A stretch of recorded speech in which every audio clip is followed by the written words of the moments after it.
이재명 시대를 막을 수 있었지만 모두 패잔병이 되었습니다. 이재명이라는 이름 앞에 이제 대통령이라는 호칭이 붙기 시작했습니다. 불과 몇 달 전까지만 해도 상상할 수 없던 일이 현실이 되었고, 이 현실을 마주한 보수 진영은 참담함 그 자체입니다. 점과 오범, 중범죄 혐의로 재판 중인 이재명이 대통령에 당선되었다는 사실은 민주당의 승리라기보다는 보수의 자멸이라 부르는 게 정확합니다. 그리고 그 자멸의 중심에는 국민의힘과 김문수 후보, 윤석열 전 대통령, 한동훈 전 대표라는 이름들이 있습니다. 김문수 후보는 이번 대선에서 당의 얼굴로 나섰지만 그 얼굴은 끝내 국민에게 신뢰를 주지 못했습니다. 그 이유는 명백합니다. 탄핵과 계엄으로 무너진 보수에 대한 분노와 피로감이 가득한 시점에서도 그는 윤석열 전 대통령과 확실한 선을 긋지 않았습니다. 도리어 김 부부와의 관계를 어정쩡하게 유지했고, 김건희라는 이름에 대한 분명한 입장 표명조차 회피했습니다.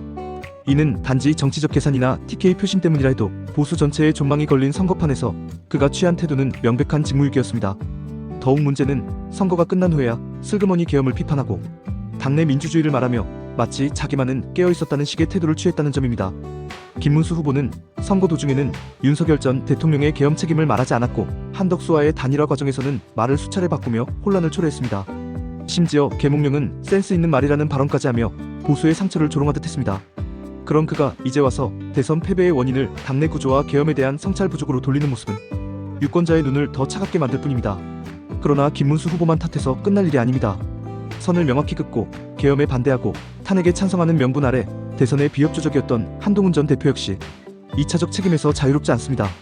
한 전 대표의 주장은 타당했고 그의 분노는 정당했습니다. 윤석열의 독선, 계엄이라는 비정상적 통치 시도, 김건희의 민낯, 그 모두는 보수가 안고 갈 수 없는 짐이었습니다.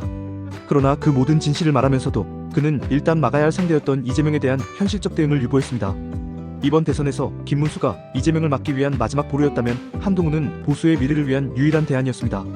그러나 과거와 미래는 서로 손을 잡지 못했고 결국 현재를 통째로 내주고 말았습니다. 탄핵, 계엄, 대통령의 오만, 당권투쟁 보수는 스스로를 병들게 했고 그 병이 악성종양처럼 터져버린 결과가 바로 이번 대선의 참패입니다. 김문수 후보는 대선 아침 뒷동산에서 턱걸이를 하며 좋구나를 외쳤습니다. 그 모습은 어쩌면 이번 대선에서 보수가 보여준 가장 상징적인 장면이었습니다.